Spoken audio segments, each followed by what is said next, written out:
आपने 11,129 पहले ही लगा लिया है कश्मीर में। तो मैं कल अपने लोगों को क्या, मैं असूलों के साथ राजनीति करता हूं, ये मैं उमर अब्दुल्ला जी को जवाब दे रहा हूं। मैं नहीं माना। उसके बाद भी 5 दिन रशाकशी चलती रही और 5 दिन के बाद मुझे रिजाइन मैंने प्रोटेस्ट में कर दिया और डाइसेंट नोट भी दिया। और आज उमर अब्दुल्ला जी ये कहते हैं कि फिर तो श्यामलाल जी को भी बताना पड़ेगा। तो मैं बता रहा हूं, अब जो लीडर ऑफ द हाउस हैं जम्मू कश्मीर के चीफ मिनिस्टर को आना चाहिए, जब वो सारा प्रोटोकॉल एंजॉय कर रहे हैं और ब्लेम कर रहे हैं कि आप 10 साल का हिसाब दो। आदरणीय एलओपी साहब ने नहीं, मैं वो भी हिसाब दूंगा। 4500 उस समय फिर इन लोगों ने, बीजेपी ने, मैं तो 2019 में आया, 2015 और 16 में इन्होंने क्या किया, बीजेपी ने, उनने हमसे पूछा है ना, इन्होंने उन तमाम लोगों का रिकॉर्ड जो था उसको स्टेट किया और उन लोगों को ऑनलाइन किया। और पहले उनको 6,000 रुपये ले गए। आज भारतीय जनता पार्टी और एलजी की गवर्नमेंट ने 9,310 रुपया उनको हर महीने 10 तारीख से पहले उनके अकाउंट्स में आता है। और ये लोग बोल रहे हैं भारतीय जनता पार्टी ने क्या किया। आप लोगों ने गुनाह किए हैं और इतने इतने बड़े गुनाह किए हैं, तभी मेरी स्टेट को यूटी बनवाने वाले ये लोग हैं। और आज फिर कहते हैं कि जनाब जल्दी जल्दी स्टेट दो, हम सब कुछ कर देंगे। तो भैया ये 94 से पहले के हैं। और फिर बड़े फकर से कहते हैं हमने लगाए हैं, हम ही पक्के करेंगे। कब करोगे? आधे तो बेचारे चले गए घर ऐसे ही, उनमें से 10% तो इस संसार को भी छोड़ के चले गए, उनके परिवार पूरे तबाह हो गए। और सवाल भारतीय जनता पार्टी से पूछते हैं, सवाल 2013-14 का श्यामलाल से पूछते हैं। और मैं याद करवाना चाहता हूं उमर अब्दुल्ला को कि जब आप फ्लड के बाद, याद करिएगा, 26 अक्टूबर 2014 मैं आपको एयरपोर्ट पे जाके फाइल लेके मिला कि आप जा रहे हैं, आप चेयरमैन को बोल दो और कैबिनेट कमेटी में ये इनको रेगुलाइज कर दो। तो आपने कहा कि चेयरमैन राथर साहब, फाइनेंस भी उनके पास है। मैंने कहा प्लानिंग सदोत्रा जी के पास है, तो आप नोट दे दें। तो इन्होंने पोस्ट टू पिलर, हम 2 मंत्री थे, एक आज नहीं है, वो लद्दाख में है, चाहे दूसरी पार्टी में ही है, वो चश्मदीद गवाह हैं। और ये डेली वेजरों के जितने भी उस समय के नेता हैं वो चश्मदीद गवाह है कि उस समय हम पोस्ट टू पिलर ये अपने कैबिनेट कलीग को घुमा रहे थे और कह रहे थे 10,000 हमारा और लगाओ, हमने इलेक्शन लड़नी है। तो उस बात पे सजा जो है इन लोगों को दे रहे हैं। 10,000 इनके और नहीं लगाए। मुझे पता था इन्होंने 10,000 लगा के भी इनको रेगुलाइज नहीं करना है, क्योंकि इनके पास रिसोर्स ही नहीं है। तो आज मैं माननीय चीफ मिनिस्टर जम्मू कश्मीर उस समय के और इस समय के, ये जो मैं डॉक्यूमेंट्स प्रूफ दे रहा हूं, अगर उनके पास कोई और चीज है तो वो हमारे साथ टेबल पे भी डिस्कशन आ सकते हैं, पब्लिक डोमेन में भी आ सकते हैं। मैं ओपन चैलेंज करता हूं उनको, कोई भी। ये 6 मेंबर थे, उसमें कौन कौन था ये देखिए। रूरल डेवलपमेंट के चेयरमैन जो थे वो फाइनेंस मिनिस्टर थे राथर जी, रूरल डेवलपमेंट के जो थे वो अली मोहम्मद सागर जी थे, ऑनरेबल मिनिस्टर मेडिकल एजुकेशन ताज मोहिद्दीन थे, सब लोग यही थे। अर्बन डेवलपमेंट, तो रिकॉर्ड बनाया मैंने और उसमें जो बातें मेरे सामने आई वो आपको भी, मेरा ख्याल आपकी ज़मीन भी पाँव के नीचे से निकल जाएगी। इन लोगों ने 11,984 लोगों को पक्का लगा लिया पीएचई में। कितना? 11,000, ऑलमोस्ट 12,000। जम्मू के कितने लगाए? 855। ये हालत करते थे हमारी, मेरा खून जो है वो खौल गया। और हमने फिर उसके बाद पूरा रिकॉर्ड इनका बना और उसके बाद एक कैबिनेट सब कमेटी बनती है। ये कैबिनेट सब कमेटी है, उसके चेयरमैन कौन है? जो इस समय हमारे स्पीकर हैं, राथर साहब। उसमें ये 61,011 लोग जो हैं 47 डिपार्टमेंट में, उस समय की बात कर रहा हूं, 2014 की। ये जो मीटिंग हुई थी हमारी, ये मीटिंग हुई थी 30/9/2014 को, जब 58 की 60 इन्होंने की। उस समय भी मैंने कहा कि नहीं, 58 से 60 नहीं करो, इन लोगों को रेगुलाइज करो, क्योंकि उस समय 7,200 स्कीम थी और उसमें 7,200 स्कीम में 5,000 स्कीम, 4,800 कुछ स्कीम जो थी वो जम्मू में थी, क्योंकि कश्मीर में बाई ग्रेविटी पानी आता है, जम्मू में बाई स्टेजेस पानी जाता है और 4-4 स्टेजेस भी हैं। एरिया भी हमारा ज़्यादा है, टोपोग्राफी भी है। तो जब उस कैबिनेट कमेटी में बात कहां से बिगड़ी, तो उन्होंने कहा कि भाई 2311 में कश्मीर में से सिर्फ 7500 लोग हैं, 7515 कश्मीर डिवीजन से हैं, पूरा रिकॉर्ड है मेरे पास। अब ऐसा करो कि हमारे भी 10,000 और लगाओ। वो लिस्ट भी है मेरे पास, मैं देखता हूं, कल वो जहां आते हैं वहां वो लिस्ट भी दूंगा। और उस समय जो मेरे साथ नेशनल कॉन्फ्रेंस से MOS थे, मैं नाम नहीं अभी लूंगा, थोड़ा सब्र, उनको पर्दा रखेंगे, सब्र भी हम भी रखेंगे, क्योंकि अब ये लगातार है। अब उन्होंने बोला है तो फिर सुनना भी पड़ेगा और लोगों को जवाब भी देना पड़ेगा। और ये PHE के जितने और इरिगेशन फ्लड या डेली वेजर जितने भी हैं, आज अब जब उनको कश्मीर में पता चला है और उनको पता है कि भारतीय जनता पार्टी सिंसियर है। सभी प्रेस के बंधुओं का बहुत बहुत स्वागत। आज बहुत ही महत्वपूर्ण विषय पे हम आपके साथ संवाद करने के लिए बैठे हैं। मेरे साथ में हमारे बहुत ही सीनियर वरिष्ठ नेता, विधायक, पूर्व मंत्री श्यामलाल शर्मा जी, मेरी बाईं तरफ रियासी के honourable MLA Dubey ji, doctor Pradeep ji भी, और पिछले कुछ समय से PHE के डेली वेजर्स आंदोलन कर रहे हैं, हड़ताल पे हैं। ये गंभीर तब हुआ जब PHE डेली वेजर्स ने काम छोड़ो हड़ताल का आह्वान किया। हमें उसी वक्त अंदेशा था कि इसके परिणाम आम जनमानस को भुगतने पड़ेंगे।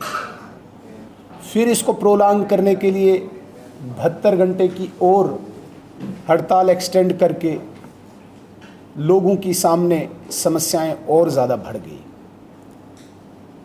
इसी को लेके कल असेंबली में मैंने डेली वेजर से बात करने के लिए सरकार को आह्वान किया, दूसरी बार भी किया। नॉर्मली एक परंपरा होती है, कोई भी विधायक किसी इंपॉर्टेंट इशू को रेज करता है तो तुरंत सरकार की तरफ से कोई न कोई मिनिस्टर उस पर रिएक्शन देता, प्रतिक्रिया देता है। लेकिन आयरनी देखो, कोई रिएक्शन नहीं। आज भी हमने कहा कि सरकार रिस्पॉन्ड करे, कोई जवाब नहीं। विधायकों ने डेली वेजर्स के इशू को लेके, जनमानस की समस्याओं को लेके हाउस में बहुत ज़्यादा विरोध किया, वॉकआउट भी किया। हमारी केवल इतनी मांग थी कि सरकार इन डेली वेजर्स के साथ बात करे, कमेटी बना के इनके इशू को वो दबाना चाहते हैं। और डेली वेजर्स के बीच में भी असंतोष है, कमेटी शायद कोई रिजल्ट, कोई आउटकम नहीं देगी, इसलिए वो आंदोलन कर रहे हैं। बड़ी बदकिस्मती है, उमर अब्दुल्ला साहब जो चीफ मिनिस्टर हैं इस वक्त सरकार के, उनका मैथमेटिक्स भी खराब है। 10 साल 10 साल 10 साल हर सवाल का जवाब देते हैं, वो 10 में फंस गए हैं। और मैं निवेदन करता हूं कि वो अपना मैथमेटिक्स ठीक करें। हमारी सरकार अलायंस में केवल 3 साल रही, 3.25 साल रही। उस 3 साल में हमने एक हाई पावर कमेटी बनाई।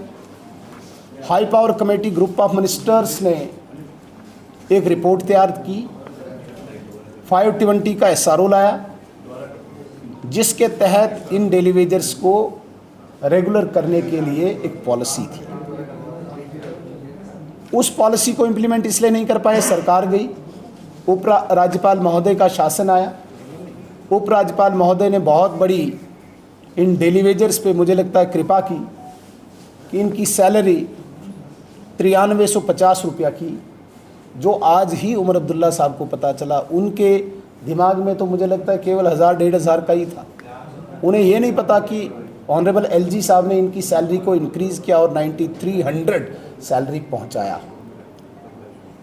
मौकरी देखो सरकार की, वो भी हमारे नारे के साथ, डेली वेजर्स के साथ इंसाफ करो ऐसा नारा दे रहे थे, जबकि हम चाहते थे कि इन डेली वेजर्स के साथ कोई मिनिस्टर, कोई ऑफिसर जाके बात करे और इन्हें आश्वासन दे कि जो कमेटी बनाई है वो कोई रिजल्ट देगी 6 महीने के बाद, या जो कमेटी पीछे बनी थी हमारी अलायंस गवर्नमेंट में, वो सीधे इम्प्लीमेंट कर सकते हैं। उसे तो कुछ करने की आवश्यकता नहीं थी, वो भी इम्प्लीमेंट कर सकते थे।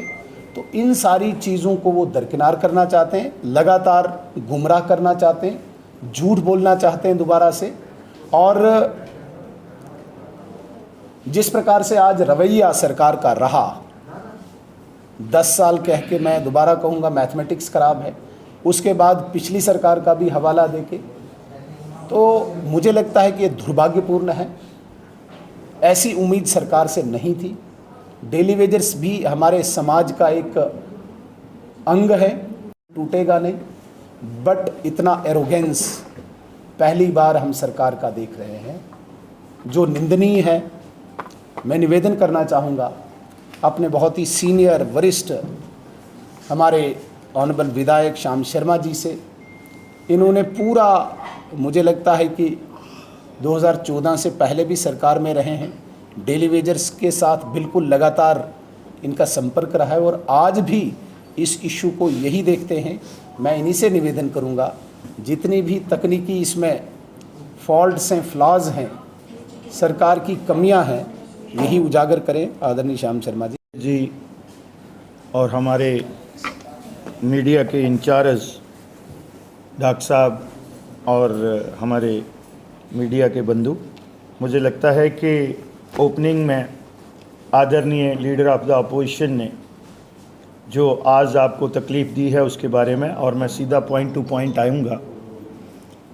ये जो daily Vaser, need basis, casual labour, ये एक जम्मू कश्मीर की सरकार जो रही है, जहाँ जितनी भी सक्सेसिव गवर्नमेंट रही वो अडाक अप्रोच से चलती थी, क्योंकि 370 का जो सहारा लेते थे और जितने भी अच्छे कानून लोगों के लिए थे वो यहाँ लागू नहीं होने देते थे, और माइट इज़ राइट की जे इनकी एक सोच थी। और आज भी ये मुझे लगता है 370 जाने के बाद भी इनकी सोच और अप्रोच में कोई फ़र्क हमें लग नहीं रहा था जितना मुझे तजर्बा है। तो मैं 2004 से स्टार्ट हूँगा। 2004 से ये जो लोग हैं डिप्राइव्ड क्लास, मैं इन लोगों के इशू को एज ए विधायक भी, और फिर जब मैं मंत्री बना, और फिर लास्ट में 2 साल जो थे 2013 में ये विभाग मेरे पास आया, क्योंकि अगर संख्या देखेंगे तो सबसे ज़्यादा PHE इरिगेशन फ्लड कंट्रोल में है। अदरवाइज ये 47 डिपार्टमेंट हैं जिनमें ये लोग हैं, और किसी को 500 रुपया दिया जाता था, कभी दिवाली, और किसी का रिकॉर्ड नहीं था। तो कभी कभी जो भगे है वो भी साथ देता है। एक लंबी लड़ाई हमने लड़ी। एक कमेटी 2007 में गुलाम नबी आज़ाद उस समय चीफ मिनिस्टर थे, उन्होंने भी बनाई थी, बट आउटकम इज़ 0। उस कमेटी में भी ये कहा गया 2008 में कि और लगा लो 100 इनको रेगुलाइज नहीं करो। तभी मैंने आज सदन में ये बात कही कि यहाँ बहुत से खुलासे होंगे और विद एविडेंस होंगे। उस समय भी मैंने विधायक होने के नाते, उस समय दिलावर मीर जो थे वो पीएचई मिनिस्टर थे और मिनिस्टर ऑफ स्टेट आज इस दुनिया में नहीं है, वो कांग्रेस के थे, doctor Ramesh ji. I put my foot down, speaker के घर में मीटिंग थी, मैं नथिंग डूइंग, एक भी नहीं लगने दूंगा। हालांकि कांग्रेस के चीफ मिनिस्टर थे, पहले इनको रेगुलाइज करो, तभी वो आज भी थोड़ा बहुत हम सब पे भरोसा करते हैं। फिर मैंने 2013 में 15 जनवरी को मुझे ये 2013 में ये कलमदान मिला, तो मैंने इस पे काम करना शुरू किया, क्योंकि इनका रिकॉर्ड ही कोई नहीं था। किसी भी आदमी को लगाने के लिए कोई मंत्री जहाँ एमएलए नहीं लगा सकता है, ये हमारे रिक्रूटमेंट रूल में है, चाहे अडाक है, चाहे कैजुअल लेबर है या नीड बेसिस है। Appointing authority is HOD, head of the department. अब मैंने अपने अफीसरों को बोला कि सबसे ज़्यादा थे, और मैंने कुछ ऐसी चीज़ें पाई जो मैं आज यहाँ खोलूँगा। तभी मैंने कहा, जब ऑनरेबल चीफ मिनिस्टर साहब ने मुझे कोट किया, तो मैंने ये कहा कि मैं नेशनल कॉन्फ्रेंस को और प्रीवियस जितनी भी सक्सेसिव गवर्नमेंट्स रही हैं उनका कच्चा चिट्ठा जो है वो पब्लिक डोमेन में लेके जाऊंगा। बीएन हायर सेकेंडरी स्कूल जो कि सुजवा रोड जम्मू में स्थित है, अब इसमें 2025 और 26 की बैचेस की एडमिशन शुरू हो चुकी है। अगर फैसिलिटी की बात करें तो यहाँ पे आपको medical, non medical, art stream, hostel for boys and girls, dedicated faculty, nominal fee structure, fee concession for siblings and single girl child. और अगर इंफ्रास्ट्रक्चर की अगर बात करें तो smart classrooms, computer labs, 24/7 CCTV surveillance, spacious playground और hall, library facility, अच्छा infrastructure और ट्रांसपोर्ट फैसिलिटी के साथ साथ हिंदी, उर्दू, दीनिया टीचिंग भी यहाँ पे अवेलेबल है। तो अगर आप लोग भी अपने बच्चों की एडमिशन यहाँ पे कराना चाहते हैं तो दिए गए नंबर पर संपर्क कीजिए। Myself, Asiya Shubir Wande, Principal BN Higher Secondary School, Sujwan, Jammu. This school was established 22 years ago. Under the chairmanship of Engineer Abdul Ghani Kohli. Good morning to all of you. My name is Azimul Haq and I am the student of this school from class 12th from art stream and also I am the president of the school. मैं यहाँ पर primary से education जो है वो लेता आ रहा हूँ। Hello, myself Ulfat Jahan. I study in class 10th A. I have been studying here from nursery class. I gain a lot of knowledge here because all the teachers are very cooperative, efficient and dedicated here. We have well furnished labs for practical and auditorium hall for cultural functions. और new coming session में हमने hostel facilities भी अब बच्चों के लिए 6 से लेकर 12 तक हम गर्ल्स एंड बॉयज़ के लिए हॉस्टल फैसिलिटीज़ जो है वो भी हम अवेलेबल कर रहे हैं। मैं ज़रूर चाहूँगी कि आप स्कूल में ज़रूर विज़िट करें। न्यू कमिंग जो हमारा एडमिशन का जो सेशन आएगा, आप ज़रूर आएँ। हर बच्चे का राइट है एजुकेशन लेना और वो एजुकेशन का right BN higher secondary school आपको प्रोवाइड करेगा। At BN School, we offer quality education with a reasonable fee structure, making it affordable even for our weaker sections.